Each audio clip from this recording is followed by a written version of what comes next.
everybody, Mr. JK here, and sorry these upload schedules are starting to suck, but unfortunately, like, it's taking a minute to like ease into this, like I've said before. Anyways, enough of my rambling. Welcome back. Today we're going to be reacting to America obliterates half North Vietnam's MiG-21 fleet in 13 minutes, or Operation Bolo. Effectively, it's practically almost a mirror to America obliterates half of Iran's Navy fleet in an 8-hour work shift. So yeah, we're reacting to some more Fat Electrician. Again, I'll be leaving a link to this video in the description, as always, and I'll also be leaving a link to the video too. But I also give credit where credit is due. I'm gonna credit the video like I always do, just to make sure. Anyways, guys, well, let's get into the video.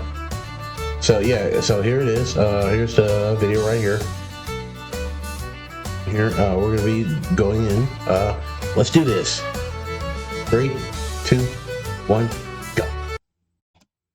Ah yes, that time during the Vietnam War where the United States Air Force finally agreed to let a double fighter ace pilot from World War II run the show. He then immediately saw to the destruction of over half of North Vietnam's state-of-the-art fighter jets, and he did it in 13 minutes. Damn. Today we're talking about Operation Bolo, one of the greatest ruses in military history. But first, a word from our sponsor. Okay. When I told you to get a hobby, this isn't what I meant. You said I could pick up fishing. Not like this. Why? To get out of my hair. I don't know why she's mad. This is way better than real fishing. Fishing Clash lets you catch way more fish than you ever could in real life from locations all across the world. I don't have anything on that whole thing about fishing. I never went fishing, like, at all. From the comfort of your own home. Not only that, the game's completely customizable, allowing you to unlock and upgrade all of your equipment and even building your own fishing village. They also have daily and weekly events allowing you to compete against other people. You can also join a clan and play with your friends. They also just partnered with Major League Fishing. The only reason I don't skip the ads is because, well, again, like, it's for the guy. I'm like, give me this ad revenue. To sponsor the Angler of the Year Awards. So if you guys want to give it a try, there's a QR code right there, as well as a link and a gift code down below. When you use my gift code FATFISH, you're going to get $20 worth of free equipment and power-ups, as well as a one-of-a-kind avatar. Now I'm going to get back to fishing. Nice. He's never gonna get out of this house. We're never gonna have a minute by ourselves. Unless he leaves that room. I know how to get him out of this house. No. Wait. Finally some peace and quiet. Everybody else is freezing their ass off in their ice fishing huts, and I'm catching more fish than them inside my own house. Oh, Nicholas. Yes? What's your discount code for that little game? Fat fish, why? Because I've decided to join you. I gotta go mow the lawn. What? But it's winter out. Let's see this little game. Ooh. Cast. Release. Alright, so Operation Bolo takes place within another... Oh my god. Oh my god. That's not reverse psychology on her part. It's like when your girlfriend tries to get into your hobby too, and it's like, oh boy, you already know you're not gonna have a good time, and it's like, let me just avoid this and just like do something else, I guess. Mission known as Operation Rolling Thunder, and Operation Rolling Thunder spans from March of 1965 until November of 1968. It is essentially the air war over North Vietnam. So, super brief, oversimplified version of what's going on. The American forces are in South Vietnam, and they are fighting the VC, or the Viet Cong, which is a guerrilla fighting force. And that guerrilla fighting force is receiving supplies from the North Vietnamese via the Ho Chi Minh Trail. So, America needs to try to shut down those supply lines. Logic being, if the enemy doesn't have supplies to fight, the enemy can't fight. Real base level War 101 Sun Tzu type stuff, right? Okay, well, America pretty much has two options. They can A, invade North Vietnam with ground forces, or they can B, just attempt to bomb the holy fuck out of them, and America's going with option B, and that is what Operation Rolling Thunder is. It is just a humongous 3-year-long air bombing campaign where America is going to try to blow up so much North Vietnamese infrastructure that they can't continue to support the Viet Cong. Which, honestly, it's a really good plan. It's Sun Tzu's one of those things about depriving the enemy of nice shit. problem? The enemy's got nice things? Oh, we'll take the nice things away. Send the planes in, bomb the roads, bomb the railroad tracks, and make it so they can't give the enemy a bunch of supplies. It's good. It should work. And then the politicians got involved. And let's face it, if anybody can mess up something so simple, it's going to be a politician politics. because, well, honestly, they could probably... Of course, it's politics. They always do. Fuck up boiling water. So how on earth did they mess it up? Well, they gave the American military a bunch of rules of engagement, which is a fancy way of saying they gave the American military a bunch of rules that only they have to follow and the enemy doesn't, essentially tying the US military's hands behind its back and then sending They're giving us a handicap. them into battle anyways. And one of these rules of engagement, or one of these protocols that they had to abide by, was that every plane that went into North Vietnam to bomb them had to travel through a particular air corridor, and that is the only route they were allowed to take into North Vietnam. Meaning that pretty much immediately the North Vietnamese picked up on the pattern that every single plane that flies into their country follows a particular path, and they then proceeded to take all of their surface-to-air missiles, all of their radars, all of their anti-aircraft capabilities. Fucking politics. Like, what are you doing? In the entire country and put them in this one particular spot, and then the US government decided to keep making their guys fly right through it anyways the entire time. Now at this point you're probably thinking, oh my god, the politicians might actually secretly be geniuses, because what they've done is they have inadvertently gotten the North Vietnamese to gather all of their anti-aircraft resources into one location, and now we can just bomb those, take them out, and they'll have nothing left, and it'll just be green light, go everywhere. So now, If only that were the case, right? now the US military is like, yo, politicians, can I blow that shit up now because it's right there just waiting for me? To which the politicians are like, absolutely not. In fact, we're going to make it a rule that you're not allowed to bomb or attack any anti-aircraft sites, any surface-to-air missile arrays.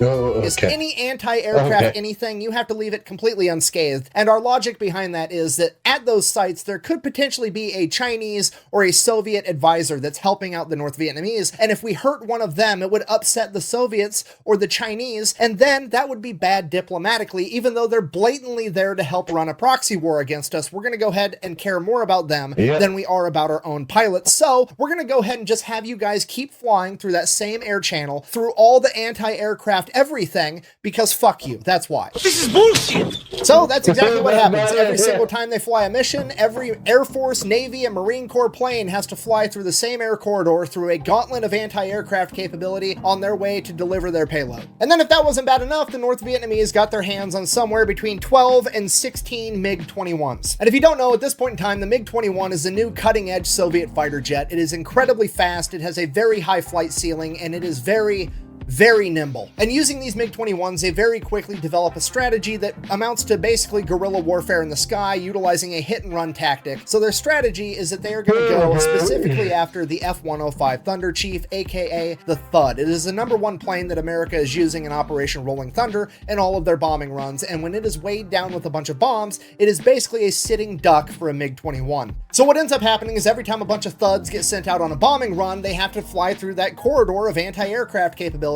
and the arrays and everything else tells the enemy that it's a bunch of F-105s going on a bombing run, so they scramble the MiG-21s, they go up there, they intercept these F-105s, at which point one of two things can happen. The F-105s can continue on their bombing run and most likely get shot down by the MiG-21s, or they can drop their payload just over the jungle randomly in the middle of nowhere, not on target, and then make an escape and live. And bear in mind, the North Vietnamese only have a couple of these fighter jets, and they're fighting a war of attrition against a much larger industrial force like America, so they are more than happy to send a plane up there, burn a little bit of fuel, get the Americans to drop tens or hundreds or millions of dollars worth of bombs on the middle of nothing, waste all their money, waste all their time, and then take their planes and land. They don't need to go out there and waste all their missiles and risk their planes. They're just going to get the Americans to waste all of their bombs on nothing. And I know what you're thinking, that seems like a pretty easy problem. What if we just bombed the MiGs while they were on the ground? Or what if we bombed the airfields that they were coming from? That way they couldn't even take off. Well, luckily we have politicians to step in and tell us once not again! No! again, you're not allowed to bomb those either, because there could potentially be an advisor from China or the USSR there, so leave those alone too. You're only allowed to take out enemy planes when they're in the air. To which the US military is like, okay, I guess we'll do literally the only thing we can do. Fuck it. we'll just send up our fighter jet, the F-4 Phantom II, and try to go toe-to-toe with the MiGs. Okay, so the stage is set. We have one of the sexiest airplanes of all time, the American F-4 Phantom II, going toe-to-toe with the Soviet MiG-21. Okay, here's what I need you to understand about this matchup. This is pretty much the golden era of military planes, okay, in my opinion. It's right before stealth technology came out and planes started to get a little bit slower because they could be sneaky. Now, no. Planes built during this period were just straight up, let's be fast as fuck and carry a ton of firepower. It's the hot rod. Let's create the best fucking hot rod you've ever fucking seen. Like, let's fucking create the best fucking sports car known to man. Ford versus Ferrari. Let's go. Era of military planes. And both of these planes are built on that doctrine. The F-4 Phantom tops out at like 1,400 miles an hour. The MiG-21 tops out at like 1,300 miles an hour. The F-4 Phantom is like twice the size of the MiG-21. It's got a way bigger fuel tank. It's got way more range. It can carry a lot more payload. The MiG-21, on the other hand, it's a lot smaller. It's a lot lighter. It's nimbler, but it doesn't have as much range. So the MiG-21 in an up-close dogfight is probably going to be better with its gun, whereas the F-4 Phantom, not really intended for up-close dogfighting. It doesn't even have a gun. Because it has a more advanced radar and missiles, it can take the enemy out from 29 miles away. It doesn't even need to see the enemy to shoot him out of the sky, so why on earth would it need a gun? Okay, the F-4 Phantom's MO is to haul ass, shoot half-court shots, and have a dope-ass paint job the entire time it does it. So, just so we're on the same page, Soviet MiG-21, American F-4, very much peers to one another. They are both capable of taking the other out. They both pose a huge threat to one another. However, theoretically speaking, the MiG-21 should have an advantage in an up-close dogfight due to its maneuverability and its gun, whereas the F-4 has the advantage because it can just shoot down the MiG-21 before it even gets close enough for a dogfight to occur. So, MiG-21, better up close, F-4, better far away. So that's it. That's the solution, right? The it's literally a shotgun versus a sniper. It's the shotgun versus the sniper. F-4 Phantoms are going to go up, they're going to shoot the MiGs down from like 20 miles away before the MiGs even know they're there, and that's going to be the end of it. Ta-da! Yeah! Luckily for the North Vietnamese, the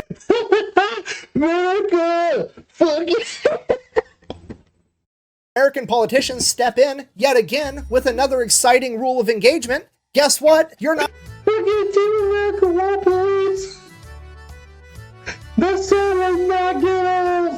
not allowed to shoot at enemy aircrafts until you have visual confirmation. Oh my god! Stop it. Get some help.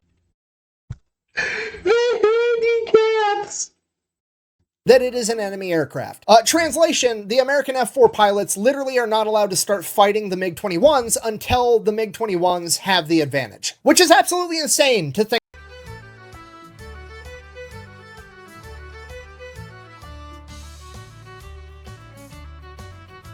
Continues to fuck us over. Politics.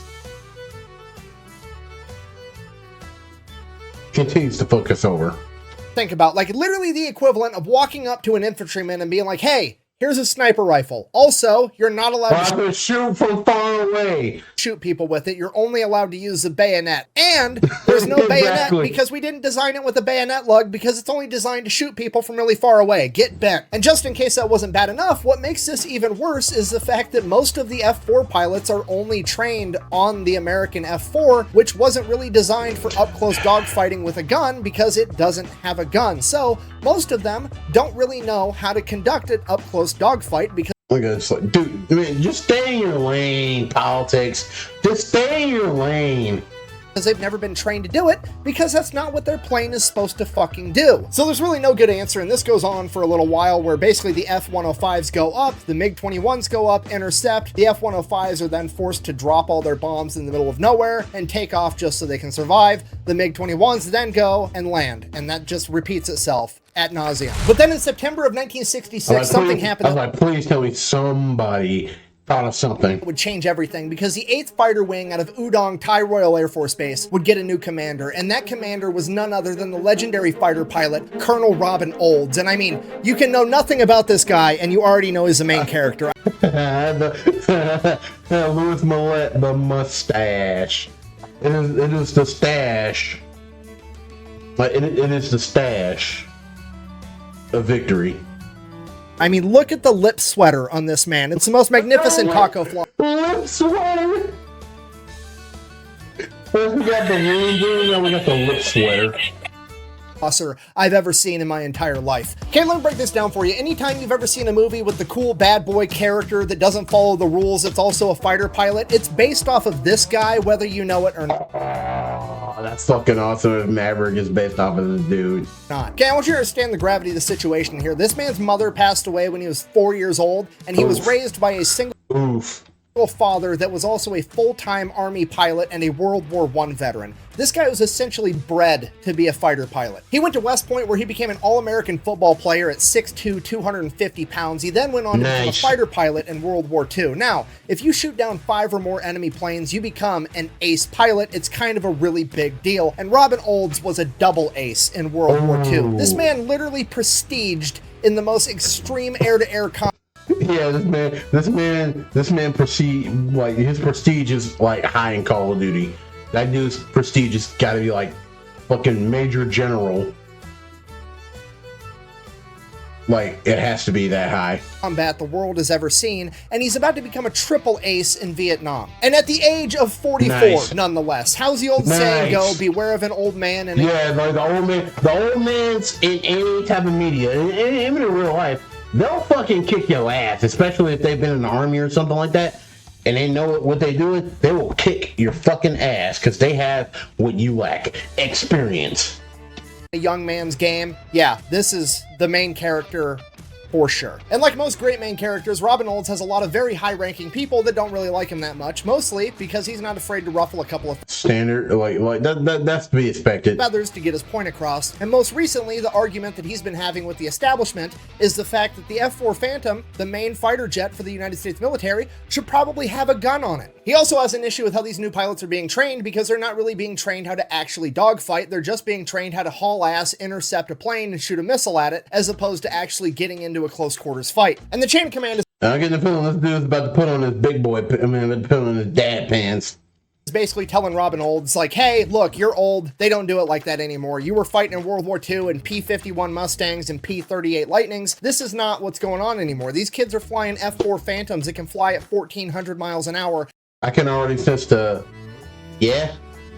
So what? And shoot missiles and take out targets from 30 miles away. We don't need to teach them up-close dogfighting anymore because they're never actually going to use it because the technology eliminates the need. I can just feel the, well, I'm about to do something about that. For that. But you know what technology doesn't fix? Politicians being fucking stupid. So now everybody has to fight like it's World War II in a dogfight because they're not allowed to use the technology the way they're supposed to because politicians that don't understand what they're talking about get to make up all the rules. So now they're sending Robin Olds to go take over command of the 8th Fighter Wing. He shows up and immediately earns everybody's respect. Keyword, earns it. Doesn't just get it given to him. And the way that he earns it is one of the best examples of leadership that I have ever read about. This man shows up to take command of an entire fighter wing as a double ace World War II pilot and a legend, and he decides to immediately put himself on the flight roster as a rookie to get trained on how to better use the F-4 Phantom because he's not very well acquainted with it, and he lets all the men that are lower than him train him on this plane. He didn't come in all cocky. He wasn't some arrogant prick. He just admitted, hey, I've been doing this for a long time. I've flown a lot of planes. I'm not super great with the F-4 Phantom. I need to get great with it so I can lead you guys, and that's exactly what he did, and it immediately earned him all the respect in the world. So Robin takes some time to get acquainted with the F-4 Phantom, and with it, yeah, it's like all in situations like this, the thing you have to be the most is humble, and you earn respect. in a couple of weeks, he's already flying the plane better than most of the trainers. So now that Robin Olds is caught up on the F-4 Phantom to where all of his guys are, he is now going to teach these young whippersnappers how to dogfight like it's World War II. And this is like the cool moment from all the movies where old schools teach a new school. Old schools teach a new guy, like the Rocky teaching Creed Jr. How to get shit done anyways, okay? This is Rocky teaching Adonis Creed how to box. Yep. This is Doc teaching teaching Lightning McQueen how to drive properly. Lightning McQueen that sometimes you got to turn right to go left. Yes.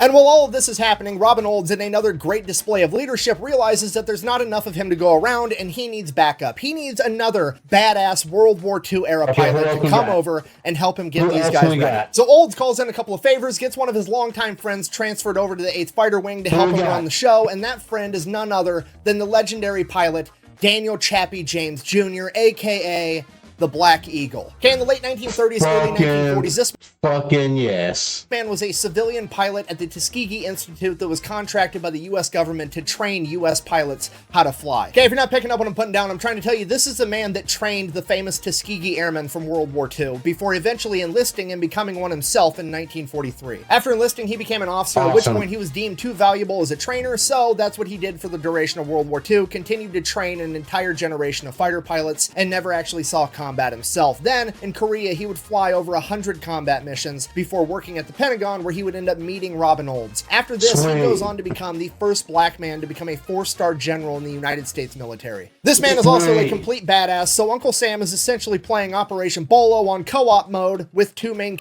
Yeah, imagine that, right? Like, just all the bullshit going around nowadays. Like, look at what we were able to do back then. Like, it wasn't even a matter of fact of him being black or anything like that. I know some people say, well, you talk about like politics and channel stuff like that. It's like, I don't, but I also wouldn't mind like highlighting just how stupid our mindset is nowadays about being like this new age version of segregation ideas, to the point it's like, well, what were we able to accomplish, right? Just based off of our own merit. Look what we were capable of doing. And it's like, I see how black people are behaving nowadays, and it's like, dude, man, like, is this really what they've been fighting for all this time? Just for this to happen?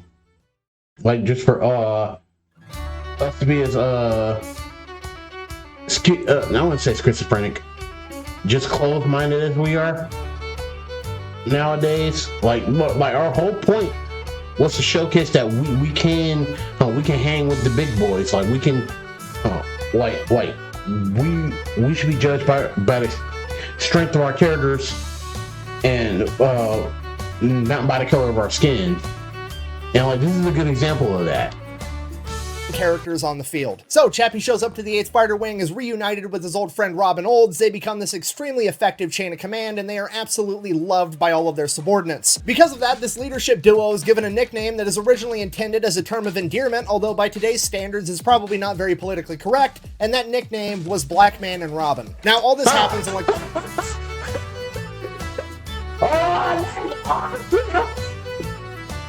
That is awesome! I don't care what anybody says about that. That is awesome! The span of 3 months. So, December 1966, they're running combat. But screw you guys, man. I'm a black guy and I found that funny. See, I can't laugh at shit like that because it's because of how absurd it is, but it's funny. I'm pretty sure it was meant with the idea of fun in mind and not fucking racism. Combat operations, and Robin Olds finally gets an idea of how to stop these new badass MiG-21s. By this point, Robin Olds is completely caught on to the MiG-21's entire strategy. They have zero interest in actually fighting with the F-4s, which is driving Robin Olds nuts because he's a World War II era fighter pilot. That's exactly the type of shit that he's into. These MiG-21 pilots, however, just want to go up. Screw you, I'm into that shit. Up there, use guerrilla warfare tactics where they just either hit the F-105s or don't hit the F-105s and just convince them to drop their payload prematurely and waste everybody's time and then take back off. The MiG-21s have zero interest in tangling with the F-4s, which Robin Olds interprets as, I need to force these MiG-21s to fight me. So how's he going to do that? Well, it's fucking Rex from like the Devil Artemis universe going, fight me! Fucking fight me! Here's his plan. Do it! Do it now! Do it, pussy! Do it! The reason the MiG-21s can identify the F-105s so efficiently is because the F-105s have a jamming pod on them that basically disrupts and interferes with the surface-to-air missiles down below. It messes up their radar so that the F-105s aren't going to get taken out by all the anti-aircraft stuff on the ground. Problem with that is that emits a frequency that the North Vietnamese can see. They then know that a bunch of F-105s are coming, so they scramble the MiGs. So Robin Olds decides, hey, let's take those jamming pods, mount them to mine and all the guys' F-4s, and then we'll fly there like we're F-105s in a bombing formation, and the MiGs will come attack us. And by the time they get close enough to realize that we're not F-105s, ideally, it's going to be too late. Yeah, the legendary World War II double fighter aces just went to the Smart. chain of command and requested permission to execute the old Wile E. Coyote in a sheep costume. It's like, oh, you won't come to me? Okay, I'll give you a reason to come to me. I'm gonna trick you into coming to me. To catch the Roadrunner strategy. Now, probably gonna work, but there are a bunch of problems with this idea. Biggest problem right out of the gate is this doesn't solve the issue with rules of engagement, because remember, you're not allowed to fire on the enemy until you have visual confirmation that it is your enemy, and by then, the MiG-21s have an edge in air-to-air combat. Okay, not a big deal though, because Robin has a two-step plan for that as well. Okay, step number one, he knows that they only have 12 to 16 MiG-21s, so he's just gonna roll in with 28 F-4s, okay? Just completely overwhelm them, even if they do have an edge in air-to-air combat. Okay, step number two, which is quite frankly the big ask, he wants the entire US military to shut down all air operations over Southeast Asia while he conducts this operation. He wants the Army, the Air Force, the Navy, the Marine Corps, none of them to have any birds in the sky whatsoever. Oh. That is bold. And his reason for that is so that he can bypass the rules of engagement. You see, the only reason the politicians are enforcing that rule of engagement where you have to have visual confirmation before you fire on an enemy plane is because there's a ton of planes in the air over Southeast Asia at all times, and Vietnam is already super controversial over in America, and the last thing the politicians want to have to deal with is headlines that an American plane shot down another American plane, so they just made the rule you're not allowed to shoot at anything unless you can visually see 100% for certain that it is in fact an enemy. So, if Robin can make sure that the only planes in the sky are his guys and the enemy, he should be able to go bombs away the entire time and not have to worry about it. So obviously, this is a massive request, and the chain of command says yes. Yes!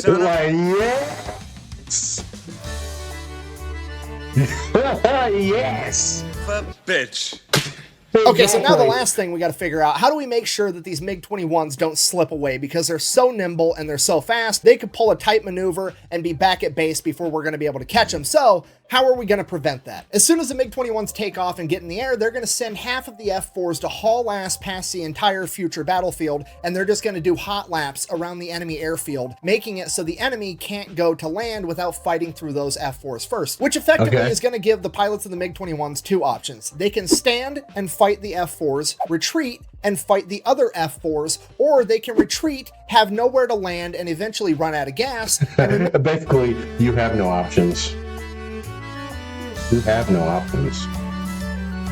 Remember, the F-4s have a much larger gas tank, so they are definitely going to run out of gas first. So it's a perfect plan. There's just one small problem left. How are we going to know when the MiG-21s take off and leave the airfield? Because if we send the F-4s out too soon, then the MiG-21s won't take off at all, and then we can't bomb them on the ground, and it defeats the entire purpose of the mission. Easy problem to solve. We're going to get two spy planes, the C-130B2, aka the Silver Dawn. At this point in time, it is a state-of-the-art electronic warfare spy plane, and it's going to be able to receive all the enemy radio transmissions, so they're going to be able to tell as soon as the enemy MiG-21s take off. And obviously, given the fact that that was such an easy problem to solve, bureaucracy is obviously going to step in and make it extremely difficult, because the US military only has like 20 of these Silver Dawn spy planes, and while they are technically the property of the United States Air Force, they are directly under the command of the NSA, the National Security Agency, and they are super duper stingy about whoever gets to use these planes. Basically, the NSA gets final say as to whether or not this plane gets to participate in this mission, and that means that they're going to have to go through some stupid bureaucratic process where they ask for permission, it gets run up the chain of command like 30 people deep, and then finally some bureaucrat has to take responsibility. They're not going to do that because they don't want to put their ass on the line, so it's probably just going to be a big fat no, you can't use this plane, even though it's probably going to make the whole mission work. Now, this is normally the part of the story where the hero strategically transfers a piece of equipment to an alternate location so that he can get the job done. However, he doesn't have to do that, because what they do instead is decide to not tell the NSA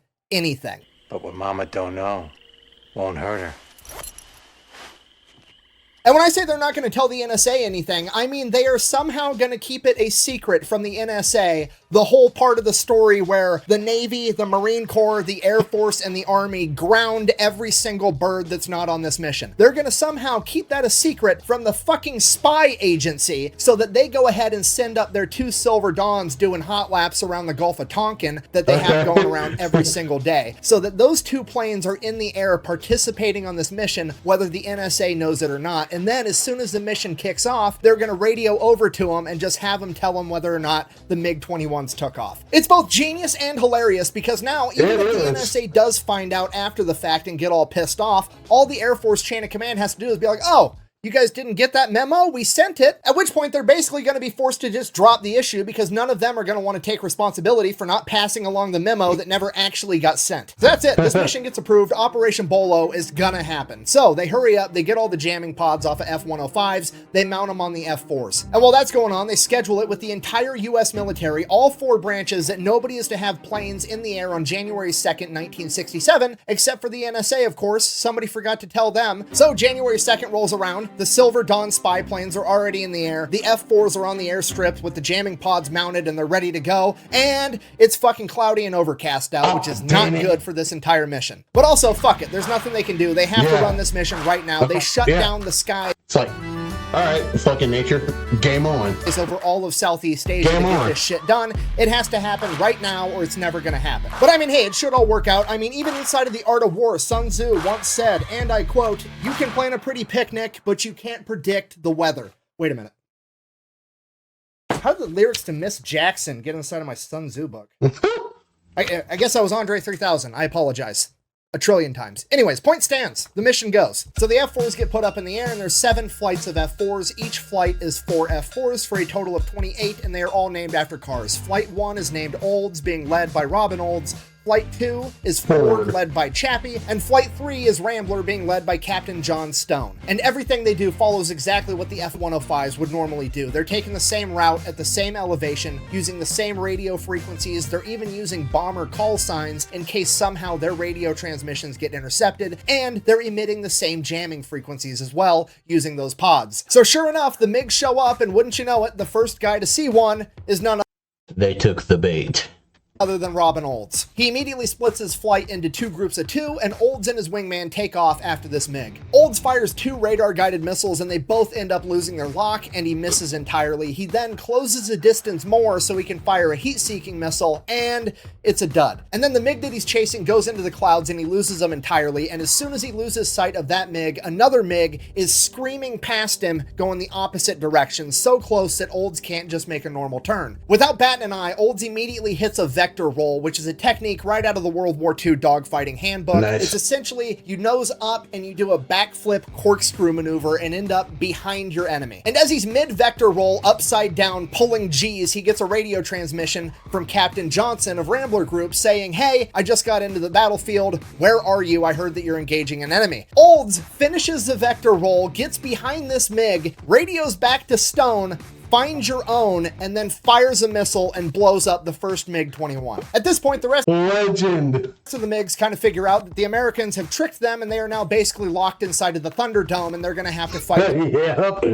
He walked to the Thunderdome. their way out to have any chance at all, and the entire thing devolves into one enormous dogfight. And remember, the other 4 flights aren't there yet. They're lagging behind a couple of minutes, so we still just have the original 3 flights of Olds, Ford, and Rambler for a total of 12 F-4s going toe-to-toe with an unknown number of Welcome to the Gulag. MiGs, potentially as many as 16. Now, cutting over to Ford Flight, Chappie has a MiG on his tail and he has no idea because his radio is malfunctioning and he can't hear his wingman telling him, "Hey, you have an enemy on your tail." So his wingman does the only thing he can think of. He handles it by himself. Bear in mind, it is Chappie, the MiG, and then his teammate. So his teammate can't fire any missiles because he can't risk that missile accidentally locking onto Chappie. So he has to perform another vector roll. He noses up, does a corkscrew, backflips, and that puts him 90 degrees from where he was previously. So now he's coming this way towards the enemy, and he fires heat-seeking missiles and blows up the MiG-21 behind Chappie without Chappie even knowing that it happened. Chappie then immediately engages 2 MiGs that are directly in front of him, and while that's going on, cutting back over to Olds, his wingman informs him that, hey, his secondary fuel tank isn't feeding fuel for some reason, so he's already low on fuel. They're 5 minutes into this dogfight, and Robin Olds makes the call that he is going to escort his wingman out of the target area and back to the airfield, which is yet again another phenomenal display of leadership. He could have ordered somebody else to do it, so he could have stayed in the fight and soaked up more kills and padded his stats, but no, he did it himself. For the next 8 minutes, the remaining 10 F-4s engage every MiG-21 they can find until they have either been blown up or have disappeared and are hiding in the clouds. So at this point, the F-4s call it a day, they head back to base. The other 4 flights of F-4s didn't even make it to the target zone in time, so only 12 of the 28 F-4s in the air actually engage the enemy. As the F-4s start showing up and they start landing, the ground crews are there waiting with anticipation to find out how it went. I mean, this is one of the coolest missions ever done, probably the coolest thing a lot of these guys are ever going to be involved with. So they're super pumped to hear how it went. As the F-4 canopies open up, the pilots start holding up fingers of 1s and 2s, telling everybody how many MiGs they shot down, and the entire place turns into an enormous party. They're celebrating. All these guys are just absolutely pumped that they shot down a bunch of MiG-21s. So they debrief, trying to figure out everything that happened in this 13 minutes of absolute chaos, and first and foremost, the best news, not a single American pilot got shot down. Then they figure out that they for sure shot down 7 MiG-21s with an additional 2 probable for a total of as many as 9, and bear in mind that the North Vietnamese only had somewhere between 12 and 16 to begin with. So at worst, Operation Bolo has effectively destroyed at least half of North Vietnam's MiG-21 fleet. Okay, and there's always going to be that one guy in the comments section like, "Buh, I can't believe you made an entire video about them only shooting down 7 aircrafts, buh." Okay, first of all, this isn't a video game, this is real life, and going 7-0 against peer aircrafts is absolutely incredible. Secondly, in a way, Operation Bolo didn't just destroy half of the Fuck you, keyboard warriors. enemy MiG-21 fleet, it also destroyed their entire fleet's operational capability, and that is because now they can't make a mistake like that again because they've lost half of their fucking planes. If they do that, they won't have any. In addition to that, now they have no way of knowing if it's actually a bunch of F-105s they're getting sent up to fight, or if it's another trap. So now the remaining MiG-21s are going to be infinitely more Not only that, we've just created psychological warfare. Is it? Are you going back to the same trap or not? So your choice. Cautious and more sparingly used, which is going to save countless F-105s in the long run. So in conclusion, Operation Bolo has gone down in history as one of the most successful ruses of all time, and it serves as a shining example of why you should never underestimate a couple of old men in a young man's game. In addition to that, it also proved something that I previously thought to be impossible, that you can in fact overcome the stupidity of politicians. The bad news is that you have to be a superhero level badass like Robin Olds or Daniel Chappie James Jr. Thank you for watching. Best way to support the channel is go buy some merch at electrician.com. Quack bang. Out.